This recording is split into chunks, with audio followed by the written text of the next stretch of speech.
Then next year, pag-aaralan natin verse by verse naman ang Acts, the book of Acts. Then yung Bible study natin sa midweek, Ephesians tayo. Then Colossians, tapos na tayo sa Colossians. Then titignan pa natin kung anong isusunod natin doon. Okay, so hindi mabubuti. Pero ano ang bilang isang Kristiyano, ano ang tunay na leader sa kaharian ng ating Panginoon Jesus? So mamaya, titignan din natin yung opposite side ng Christian leader at saka yung leader sa mundo nito. Okay, so last Sunday, pinag-aralan natin yung about the Lord's Supper. Skip na natin dito. Last Sunday natin pinag-aralan yan. So, ngayong umaga, 5. 1, 2, 3, 4, 5. 5 ang bibigyan natin ng pansin. Ang una, yung pagtatalo ng mga alagad na kung sino yung dapat manguna dun sa kanila after ng ating Panginoon Jesus, sino yung pinakamataas sa kanila. Then pangalawa, makikita natin dito yung kadakilaan ay makikita sa paglilingkod. Then yung number 3, dito makikita yung halimbawa, the perfect example, ang tunay na leader sa ating Panginoon Jesus. Then number 5, ang kaisipan ng ating Panginoon Jesus regarding sa leadership na yan. Ginamit natin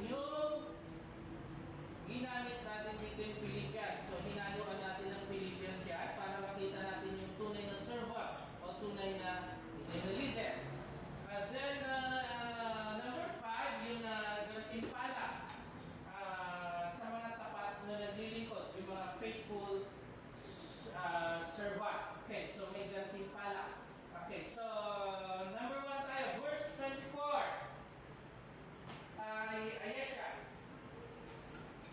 Now there was also a dispute among them as to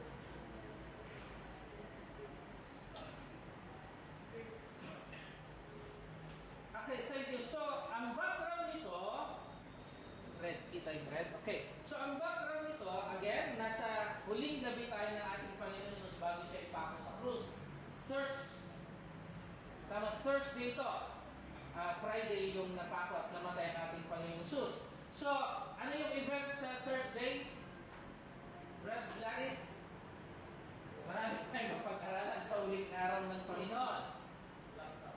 Last Supper, instituted the Last Supper. Ano pa yung nangyari doon? Foot washing. Then, eto, tapos na yung kanyang public ministry. Nasa private ministry na siya. Kakausap yung mga alagad. Foot washing, Lord's Supper, pinag-aralan din natin about yung origin of the Passover.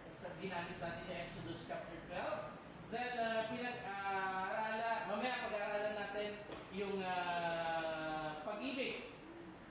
Tunay na pag-ibig. Ituturo din, pero si John ang gagamitin natin. At ngayon, eto na.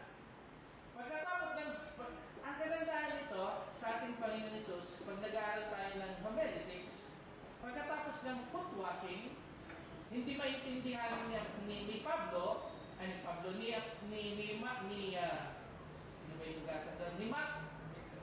Peter, kung ano yung kanyang gagawin.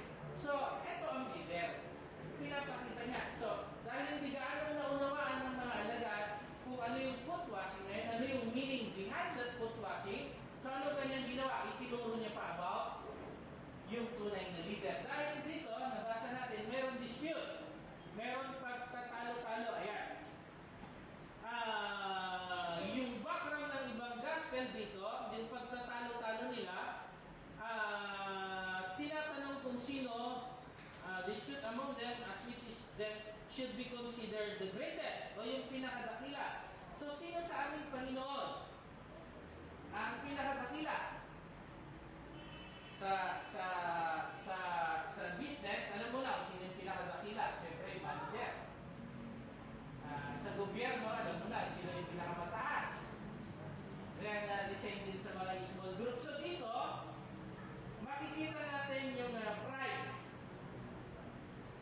Yung danger of pride. Maraming itinuturo sa atin ng isang versikulo niyan, Brad. Bakit nagtatatag ka karoon ng talo-talo dito sa Senado ngayon? Because of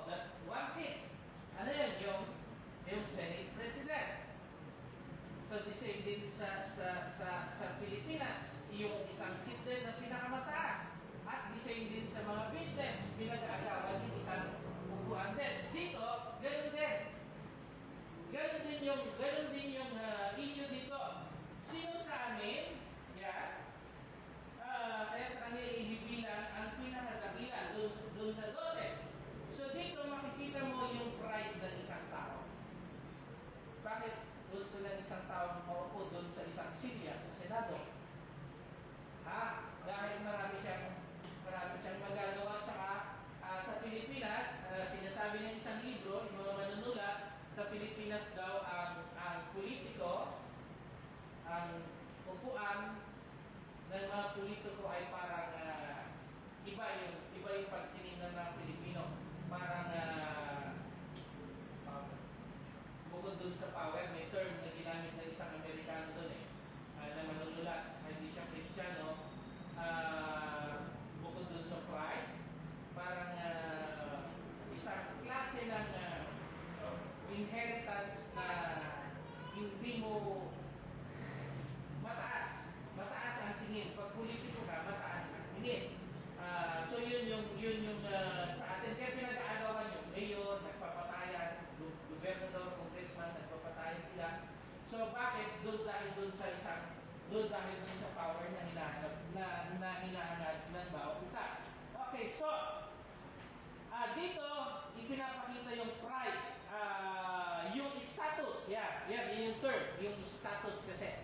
Pag nakaupo ka bilang mayor o congressman, yung status mo ay naiiba sa mga iba. So, the same din dito. Kaya gusto nilang pinakadakila kasi para mas mataas sila sa lahat. Then, dito, ipinapakita rin yung worldly thinking at saka yung kingdom versus kingdom attitude. Worldly attitude at saka yung Christian attitude. Yung worldly attitude, anong hinahanap? Yung power. Gusto niya yung kapangyarihan. That's worldly attitude. Kaya nagkaroon ng dispute. Dahil dun sa power na hinahanap ng mga alagad, mga apostol na to, then yung authority. If you have that power, ikaw yung pinagadakila, so you have the authority. Then, you have the position. Power, position, and authority. So, yan yung worldly thinking. At itong dispute na ito, doon, nangyayari even sa mga religious group sa ating panahon. Pinag-aagawan. Yung upuan ng Pope, pinag-aagawan at nung sinusundan ko yan, yung isang sumaling Pilipino, ano na yan? Si Taglio na yan. Tinira siya, parang politics. Ano yung pinalabas na para hindi siya ma-elect? Kinalkal yung nakaraan niya. So sinira yung kanyang reputasyon. Sabi ko, nangyayari dito sa Catholic pag nag-elect ng Pope. Nagkaroon siya ng anak sa iba. Ewan ko kung nasa baybayin niyo yan. Nabasa yan, panahon ng pagpili ng Pope. Nakita ko yung mga bagay niya. Then, even sa mga Pentecost o sa iba, talagang meron tinatawag na regional director, ano ba yung iba doon? Provincial bishop, regional, national, may mga national pa sila. So, may mga posisyon.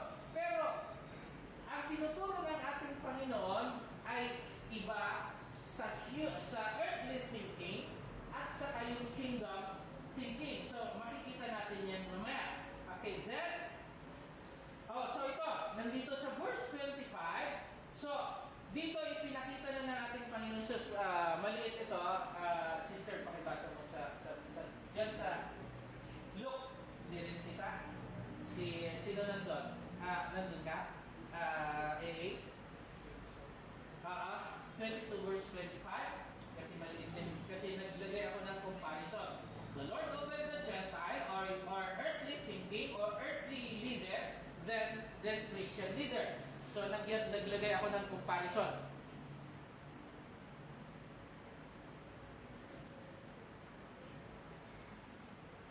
Sige, brother. And he said to them, the kings of the Gentiles exercise lordship over them, and those who exercise authority over them are called benefactors. Okay, so, sinasabi na ating Panginoon, pero hindi nakalagay yan sa kanyang alagad, kung ganyan ang pag-iisip nyo, sa verse 24, na nagtatayo kayo regarding that power or seat, or kung sino yung dakila sa inyo, magiging ganito kayo. Kagaya ng mga ruler ng mga Gentiles, or it means the non-Christian, na iniibig nila yung posisyon sa gobyerno, sa inyo, at sino yung mabe-benefit. Sinasabi niya, tinawag ng mga called benefactors. Sino yung benefactors? So, siyempre, yung namumuno dun sa inyo. So, yun yung sinasabi ng ating Panginoon Jesus. Pero, sa verse, sa Matthew 20:26, ang sinasabi ng Panginoon, iba, hindi kayo kagaya ng mga Gentiles, kundi sa kaharian ng Panginoon, sinasabi dito, whoever would be great among you must be your servant. So, sa kaharian ng ating Panginoon, so sinasabi niya, kung gusto mong maging leader, ikaw yung pinaka-mababa sa kanila. Tagapagsilbi ka. Yun yung katapat ng leader. Pero sa mga Gentiles, sinasabi niya sa verse 25, hindi. The king of the Gentiles exercise lordship over you. So, pinapananggal nila yung pagiging leader nila. But Christianity is not like that. So, magkaiba yung Christian leadership. Kaya, nagtuturo tayo ng Christian leadership dahil ito yung mga pundasyon, yung mga principles na itinuturo natin. So, nandiyan pala yung malaki, 26. Nandun sa taas yung malaki. Dapat sa inyo yung hindi gayon. Okay. Ano ba yung nasa 25, no? Okay. Sister Rosemary, yung 25, 6.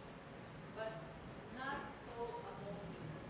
On the contrary, he who is greatest among you, let him be as the younger, and he who governs as he who serves.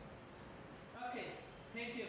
So, but, verse 25, ito yung mga Gentiles, ito yung earthly leadership, but, ano ibig sabihin ng but?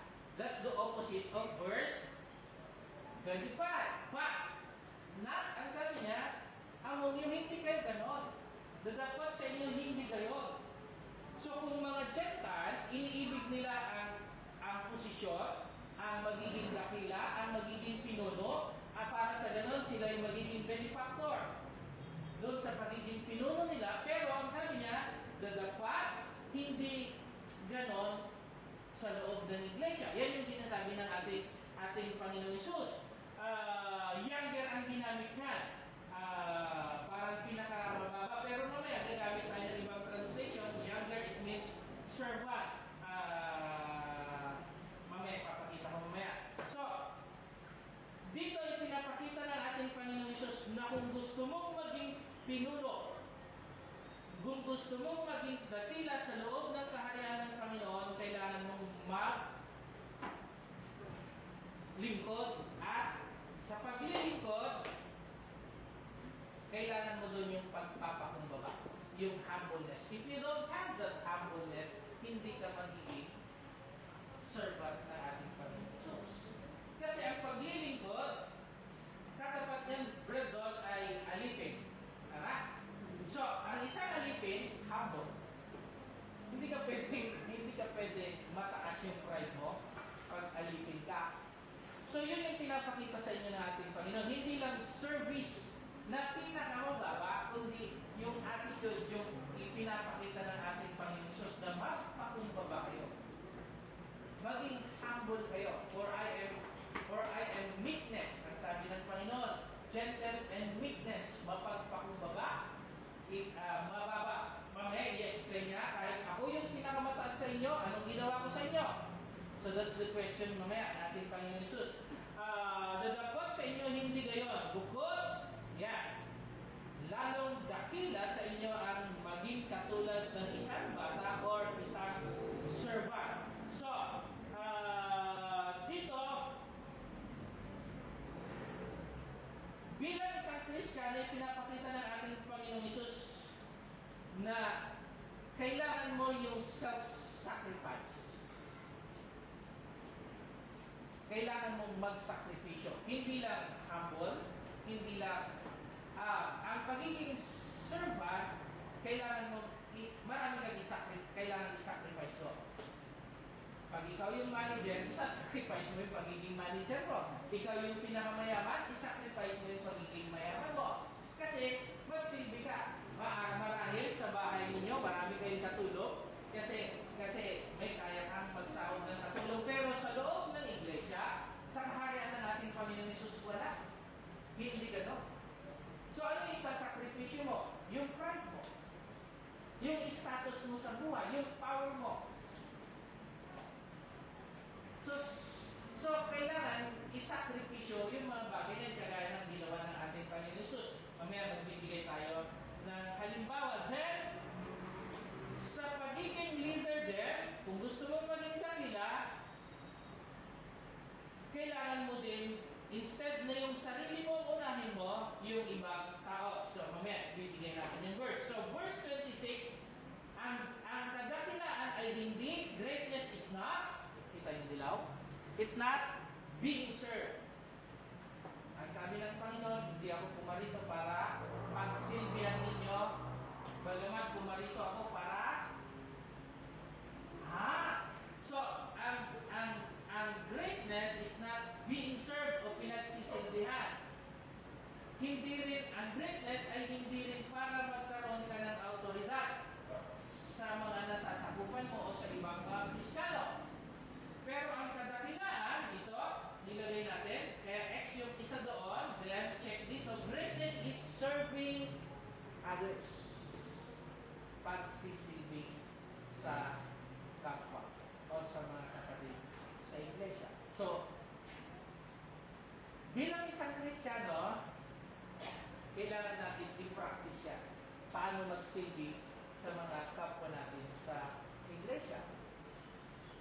May mga kilala tayo na naglingkod nga doon, pero nakasimarot naman. Tapos, nagre-reklamo pa. Huwag ka na lang, kung tulong ka, huwag ka na magreklamo. Huwag ka na lang tumulong para hindi ka magreklamo kasi nagkakasala ka din. Tutulong ka tapos magreklamo ka pa o nakasimangot ka. So nagkakasala ka, walang silbi yung ginawa mo. Kasi hindi bukal sa loob. Yung ginawa mo kahit ibenta mo pa lahat yung kayamanan mo at itulong mo sa kapwa. Kagaya ni sinong gumawa nun? Chapter 5 ng Acts. Binenta lahat ng ari-arian at ibinigay sa iglesia. May mag-asawa. O ano nangyari? Patay. Namatay. Bakit? Pero ganda yung ginawa nila Brandos.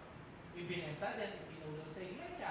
Pero wala naman, sabi ni Pedro, wala naman nag-uubliga sa inyo na ibenta nyo lahat ng gamit nyo at ibigay sa tulong sa iglesia. Wala naman nag-uubliga.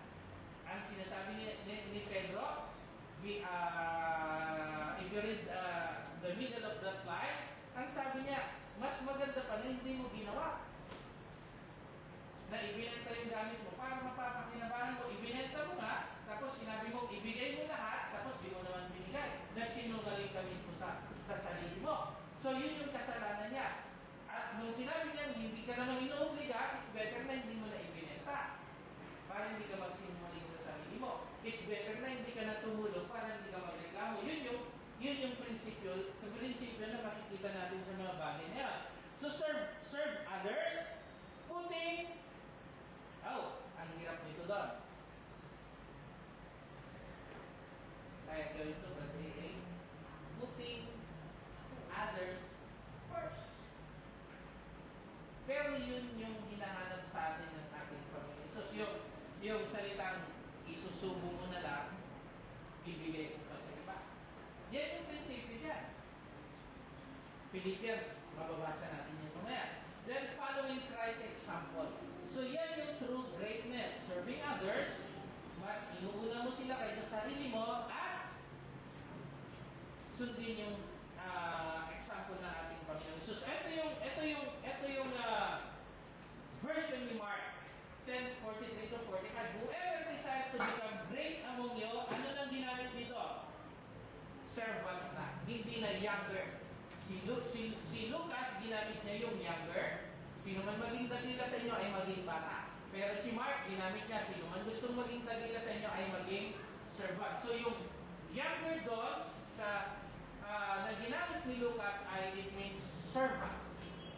O hindi maging bata o gaya ng isang bata kasi ang ginamit doon. Ano ba ang gaya ng isang bata? Madali utusan. Tama? At sumusunod sa nakakatanda. Pero ang sabi niya, maging kagaya ka ng isang bata. Or servant ang ginamit na dito. So, true love, serve one another. Sa pamamagitan ng pag-ibig. So, mamaya emphasize natin yung love na ito. Na yung love na ito is not feelings. Hindi siya feelings. But sacrifice. The agape is not feelings. Or emotion. Magkaiba yung pag-ibig pag may magandang babae, may magandang lalaki na nakita sa Jaden, and kumakabog-kabog yung puso, yun yung love na feelings. Pero ang agape is not emotion, is not feelings, but service. That's the agape. Sacrificial love. So mamaya, i-emphasize pa natin yan pagdating natin sa sermon mamaya. So leadership in the church is measured by love or by service. Yan yung totoong mga namumuno sa loob ng iglesia. Then humility is the pathway to spiritual greatness. Yung pagpapakumbaba. Kung wala kang pagpapakumbaba kasi hindi ka makakapag-serve, hindi mo ipapamuna yung mga kapatid sa pananampalataya. So, yan yung makikita natin dyan. Then, verse 27, Brother Shalom. Sapagkat alin ang lalong dakila, ang nakaupo baga sa dulang o ang naglilingkod. Hindi baga ang nakaupo sa dulang, dadapat ako'y nasa gitna ninyo na gaya niyaong naglilingkod. Okay, thank you. So, dito, ipinapakita na ng Panginoon. Okay. So, imagine, kasama ka, ikaw ay apostol, kasama ka dun sa dulang na yun. Sa institution of Lord's Supper o yung huling Passover o huling gabi ng ating Panginoon Jesus, Thursday na ito, kasama ka doon. So, tatanungin niya sa'yo, Brad, sis, sino yung dakila sa atin? Lahat dito. Yan yung eksena dyan sa versikulo niya. Di ba ako?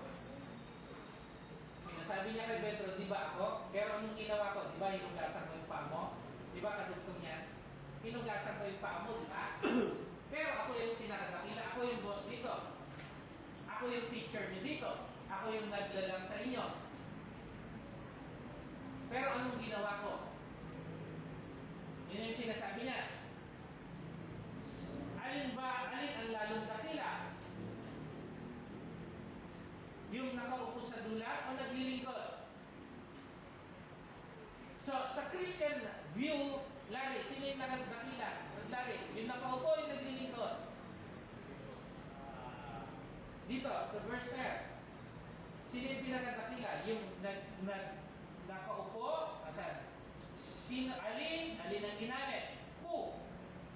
Yung nakaupo sa center table o yung tagapagsilbi? That's Christian view. Pero sa earthly view, sino yung pinakadakila? Yung nakaupo, yung pinagsisilbihan. Ay, yung nagsisilbi. So that's the earthly view. And that's the Christian view. So verse 25 kanina, but, so ginamit na yung but, hindi kayo maging. Kundi kung nais yung maging dakila, tagapaglingkod. So, pag meron pa sa atin, nandun yung pride. Even mataas yung position mo, Brad, hindi ka pa kabilang sa greatness na ating Panginoon Jesus. Kailangan yung pride na yan, gibain mo. Kung pinapanagnan mo yung position mo, may pera ka, may position ka, gibain mo yung pride. Kasi hindi ka makakapasok sa kahanan ng langit kung dala-dala mo hindi mo mababago yan. Kasi, ang sabi ng Panginoon, God resists the proud, but give grace to the humble. The word grace there is the saving grace. So, it means, kung mawawala mo yung pride na yan, ay maliligtas ka. God resists the proud, but give grace, saving grace, ililigtas ka ng Panginoon. Kung yung pride na yan ay mawawala. Pinag-aralan natin sa Ephesians, there is a serving grace at saka saving grace. So, yung grace na ginamit dito ay yung saving grace. Okay, then, so, dito ipinapakita ng Panginoon yung service, yung sacrifice, self-sacrifice, panguna mo yung iba, then yung humbleness. Okay, then, so, sa John, puntahan natin si John. Yet, ang sabi ng Panginoon dito sa kay Lucas, and among you as one who serve. Ako yung dakila. Kay John 13, 14, 15, ang sabi niya, I, pertaining to Jesus, your Lord, Lord ako, teacher ako, pero anong ginawa ko sa inyo? Pinugasan ko yung mga paan ninyo. Ako yung Panginoon ninyo, ako yung teacher nyo, pero ako yung nagsilbi sa inyo. Yan yung pinapakita sa atin ng Panginoon. So, Christian, bilang isang Kristiyano, we must follow Christ's example. Magsilbi tayo sa kapwa. Dahil yan ang isang trabaho ng isang Kristiyano, hindi leader na pinagsisilbihan, kundi leader na nagsisilbi. Okay.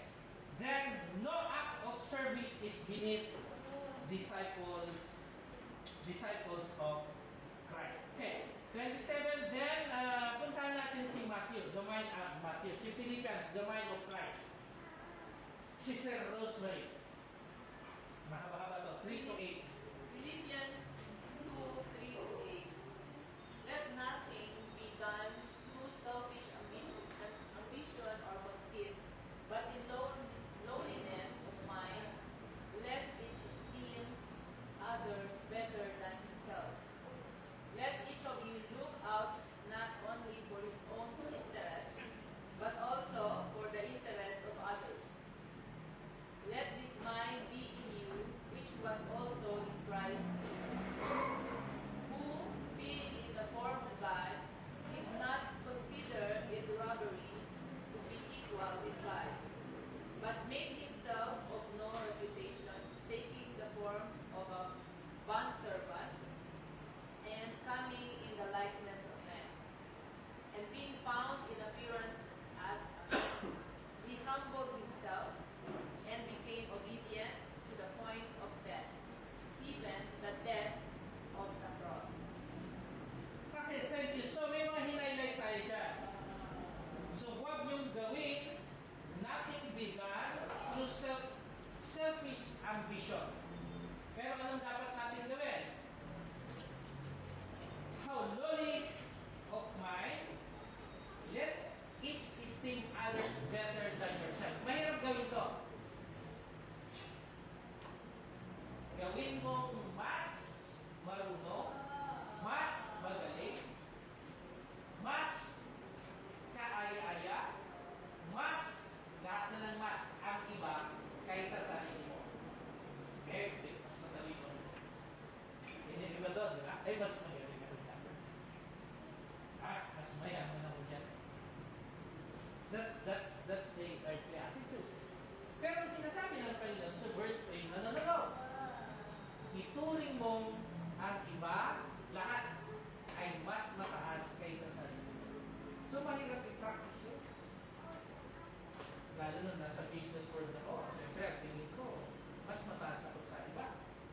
Pero, sa Christian na principles, hindi gano'n. Mahirap i-practice yun dahil naranasan ko. Diba doon? Mahirap i-practice, pero gawin mo yung follow Christ's example.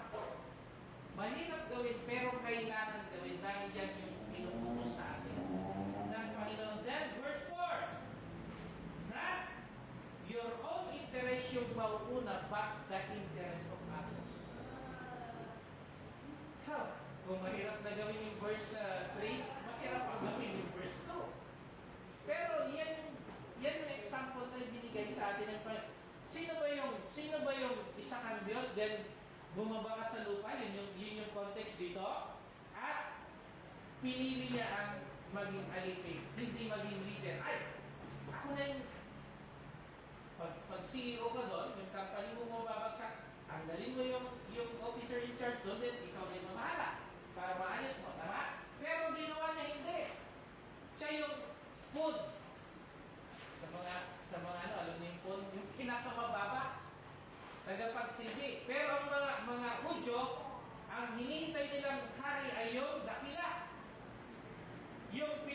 Yung malakas, mayaman, at siya yung magre-restore ng kaharian ng Israel. At itataboy ang mga Roman Empire. Yun yung nasa isip ng mga Hudyo. And even in these states, ganun pa rin ang iniisip nila. Dahil physical pa rin yung iniisip nila. Sinong mangunguna po sa amin ngayon? Okay, then nilagay ko naman sa kanila yung summary ng 3 to 8. So do nothing through selfish ambition. Consider other better than yourself. Look after the interest of others. Not your interest first, then second na yung others o yung iba hindi. Sa Christianismo, hindi. Unahin mo yung kapatid sa pananampalataya. Then follow Christ's humility. Then be willing, look at that phrase, be willing to sacrifice for God's will. So the heart of Christianity is humility, not self-exaltation. So sa ibang religious group, ganun ang ginagawa. Nakalagay ba doon? Reverend, ano nakalagay dito? May most pa pala. Most reverend to pastor. Alam niyo yung ibig sabihin ng reverend? Pag nilagyan mo pa ng most, ano ng Tagalog nun doon? Galang na pastor. Yun yung ibig sabihin ng most reverend pastor. So, yun pa lang sa title nun, ano nakikita mo doon? Makikita mo ba doon yung service? O yung pride? Talagang nakalagay pa dito. Kaya sa Church of Christ, walang tinatawag na reverend dito. Sa King James, sa Old King James, meron lang isang verse ng reverend, that's in Psalms. At reverence is pertaining only to God, not human. Lalo na pag tinawag si Mayor. Anong tawag kay Mayor doon? Honorable. Mayor. Kagalang-galang na hindi naman kagalang-galang. Even yung pastor. Most reverend. Sa Church of Christ, hindi natin nakikita yung kasi the reverence only pertaining to Jesus, hindi sa tao. Kasi ang tao, nagbigay ng halimbawa, ang ating Panginoon Jesus maging alipin, maging alagad, maging tagapagsilbi. Pag reverend ka kasi, hindi ka nagsisilbi, ikaw yung pinagsisilbihan. Yung iba, may payong pa, may tagabukas pa na, masakyan, may tagabitbit pa na, at may payong pa. Yun yung earthly thinking ng pagiging isang Kristiyano, dakilan na Kristiyano. Pero sa Kristyanismo, sa tunay na Kristyanismo, hindi ganun ang pinapakita ng ating Panginoon. So verse 28, tatlo na lang, magdadapat kayo ay yung nagsipanatili sa akin, sa mga tukso sa akin. So dito, ipinapakita ng ating Panginoon Jesus na pag faithful kayo, sa verse 29, mamaya. So dito ipinapakita ng ating Panginoon Jesus yung pagka-faithful. So binigyan naman sila ng papuri ng ating Panginoon Jesus. Bagamat maraming pagsubok na sa akin, itinabuy ako, sabi ng Panginoon, ay natutuwa ako sa inyo. Pinupuri ko kayo. Yun ang sinasabi ng Panginoon sa kanyang alagad. Dahil nagsipanatili kayo o naging faithful kayo sa akin. Yan yung sinasabi ng Panginoon. Loyal. So, the reward of faithful service. So, dito. So, pag tayo ay maging faithful, yan yung tinuturo sa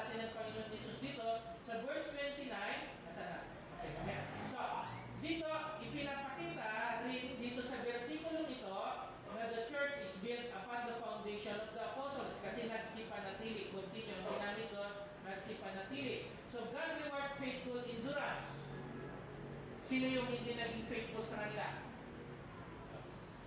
So, may reward siya. Sa iba nga lang. Sa iba nga lang. So, faithfulness matters more than perfection. Hindi naman perfect yung mga apostol eh. Si Pedro nga.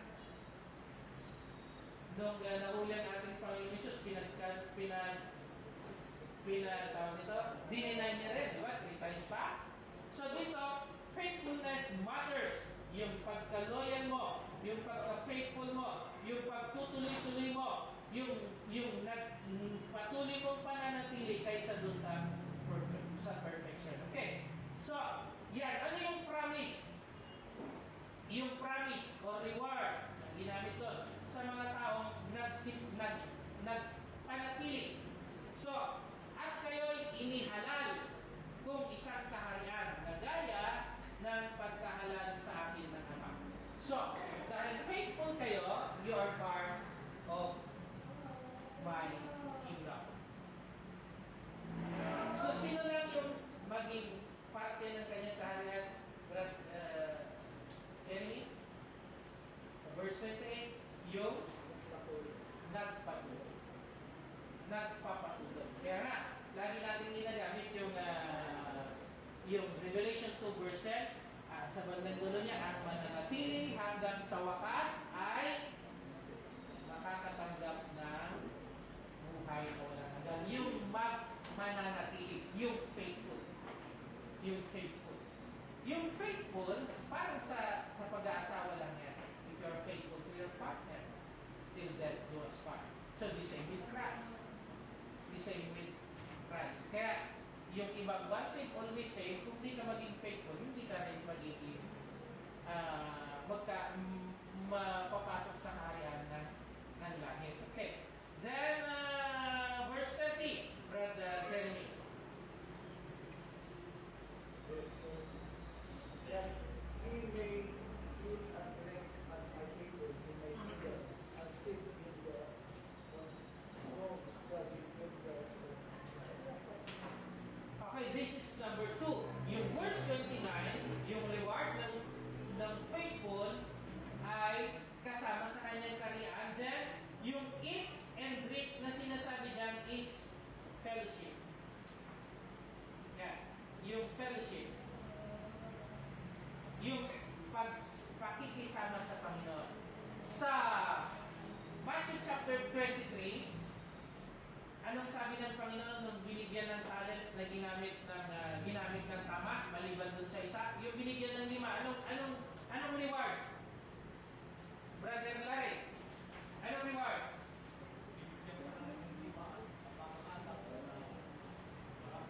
And may kadugtong ba? Come and anong sabi doon? Join with me in my banquet. So, the same din dito. Drink, yun na yun. Eat and drink in my table, in my kingdom. Pumasok ka. Dahil ikaw ay sumunod sa aking sinabi, pumasok ka sa aking kaharian, kasamahin mo ako sa aking dula. Diyan yung sinabi, then sit on my throne. Kasama, yan pinapakita dito is yung fellowship o yung pakikisama sa ating Panginoon. So, that verse 30. Okay. So, tapos na tayo. Sakto lang. So, ask yourself. Ask yourself. Am I seeking recognition or opportunities to serve? Tumutulong ba ako para ma-recognize ako? O tinitignan ko yung mga oportunidad na mag-save? Tinutukoy natin ito sa iglesia, sa church.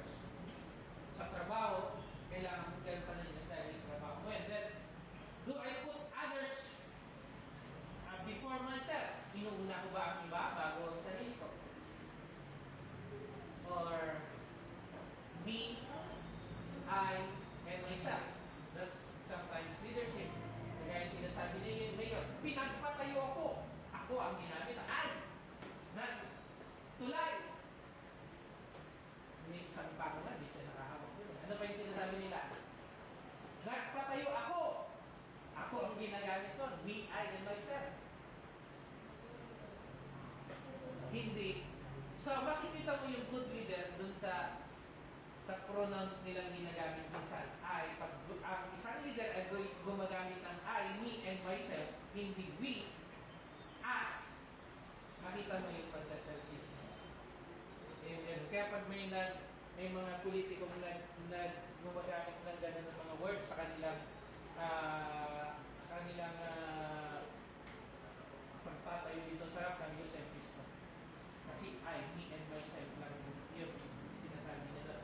So, nasa na tayo? Number 3, sinusunod ko ba ang halimbawa ng pagkababang loob o yung humility, pagkahambol ng ating Panginoon?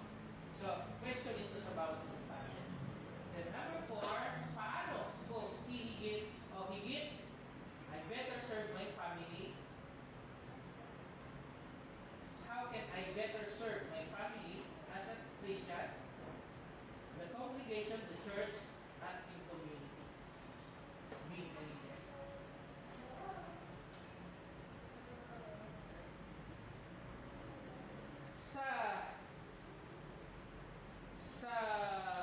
Kay Jethro, Exodus 18 natin doon, pagtingin ako. Yung karakter ng isang leader, Exodus 18 o Deuteronomy 8. Ano ang dapat karakter or attitude ng isang leader? 1821 ba?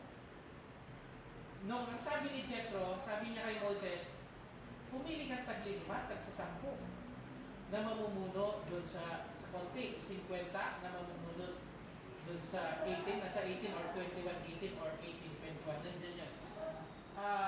Pumili ka ng ganitong mga lalaki na mamumuno. Kasi ang sabi ni Jethro, sino si Jethro? 21, 18. 18. Tama pa yung memory ka, 20 years. 20 years, memorize ka, 20 years ago. Ang sabi kasi doon, sabi ni Jethro, Moses, mamamatay ka. Ano bang trabaho ni Moses? Umaga hanggang gabi, siya yung nagre-resolve ng problema. Kaya nga, sa networking doon, maganda yung apply yan. Yung mamuno sa 10, mamuno sa 20, 50, 100, dapat magtalaga ka ng mamuno sa mga yun. Hindi ikaw lahat ang gagawa. It means, delegate your work. Delegate your work. Anong kwalifikasyon? Doon. Pakibasa ako. Tatlo o 4 yan. Exodus 18, verse 21. Moreover, thou shalt provide out of all the people able men, such as One is able man. fear God, Pangalawa is fear God. men of truth. Pangalawa is men of truth. Ay, tatlo na. The pang-apat, hating covetousness. Mm-hmm. And place such over them to be rulers of thousands and rulers of Okay na. hundreds. So, 4. Covetousness, it means yung sakit. So, 4. Kung ito yung mamumuno sa mga kumpanya, sa gobyerno, sa senado, yung 4 na yan, and of course, the church, ano mangyayari? Kaya mas magandang Kristiyano na mamumuno kung alam nito kasi, number 1, is fear God. Fear God. 4, yan yung tinuturo natin sa Christian leadership. Ito yung qualification of a good leader. So, the same din sa Christianismo. Kung hindi yung qualification ng leader nito, bagsak ang isang bansa, ang isang kumpanya, o anuman yung pinamumuno niya. Yun na yan. Jethro, siya yung Prince of Midian, hindi ako nagkakamali, Prince, ang biyanan ni Moses. At yan yung ibinigay niyang kwalifikasyon. Able man, of course, nakalagay doon. Able man, kaya niya, hindi only fear God, but able man. Hate covetousness, o yung kasakiman. Ang problema, yung mga leaders natin ngayon, sa gobyerno, sinisik yung kukuha niya yung power. That's covetousness. So they are not good leader. They are not good leader. Apat lang yung binigay na nila. And even sa business doon, the same na. The same nga. And even sa loob ng bahay, the same nga. Yung qualification ng leader niya. Si Jethro na ang nagsabi niya. So, itanong natin sa sarili natin yung mga bagay na ito. Okay, then, yung pride na yan, pride can distract us from God's purpose. Ano ba yung God's purpose to be a greatness? Magsilbi. Pero dahil may pride ka, hindi ka magsilbi. Lalo na pag bago manicure at pedicure, ay, hindi ka maghuhugas ng plato, may bagong maglalaba, may bagong masisira na yung kuko. Then, true greatness is service. So God's kingdom value humility, not, ano to? Hindi yung upaan na yan. Hindi yung status mo sa buhay. Kung ano yung kalagayan mo sa buhay. Marami kang pera, mataas ang grado mo, businessman ka, hindi. Hindi yun yung tinitingnan ng Panginoon. Anong sinasabi ng Panginoon? God, the man look at the inward, outward appearance, but God look at in the heart. Yung humility, yung pagpapakumbaba mo. Hindi niya tinitingnan ilang pera mo sa bako, ilan ang business mo, ilan sasakyan mo. Ano yung status mo sa buhay? Hindi niya tinitingnan yan. Ang tinitingnan niya yung puso ng bawat isa sa atin. Then, sundin natin yung example ng ating Panginoon Jesus na binasa natin sa Philippians chapter 2, 3-8. Then, faithful service is rewarded. Tandaan natin, yung pagtulong natin sa kapwa, yung pagbaba natin sa sarili natin. Anong sabi kanina sa verse 29? Brother Jeremy, kakasamahin niya, sit down on my table and eat with me. That's the reward. So the kingdoms belong kanino? Sa mga may matataas na posisyon? Hindi. Kundi sa mga humble, sa mga kapagpakumbaba. Okay, so serve rather than be served. Kagaya ng sinabi ng ating Panginoon Jesus, I am not come to be served, to be served, but to serve. So keep your eyes on eternal reward. Ano yung reward na yun? Paano mo makikita at magagawa yung internal reward na yun? Magiging magsilbi sa kapwa. Magsilbi sa kapwa. Yun lang naman yung lesson nito. Serve. Ano ba pa? So, kung medyo mataas ang ihip po natin ngayon at mataas yung pride natin ngayon at tinitingnan natin ang iba na mas mababa kaysa sa atin, hindi ka pa tunay na Christian. Kailangan natin baguhin yung mga pag-uugaan nyo. Yung minsan yung nakakasigaw ka pa ng kapwa mo, yung katrabaho mo, nasisigawan mo pa, o yung kapitbahay mo, nasisigawan mo pa, ayaw ng Panginoon. Ano yung Panginoon na nabagay na. Okay, thank you very much. Any questions? So, meron pa isang slide. Wala na ba? That's na yan. So, sa kaharian ni Kristo, ang tunay na kadakila na hindi nakikita sa dami ng taong naglilingkod sa iyo, kundi sa kung gaano ka katapat sa paglingkod sa kanino? Sa iba.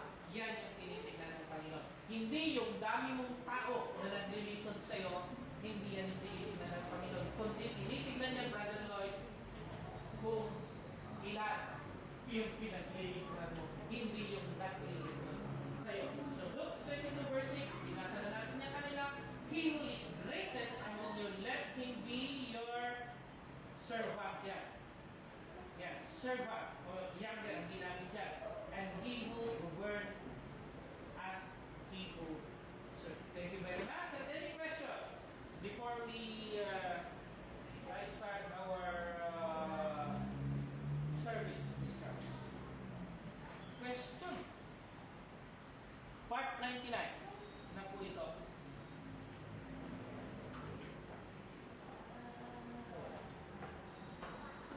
Walang tanong?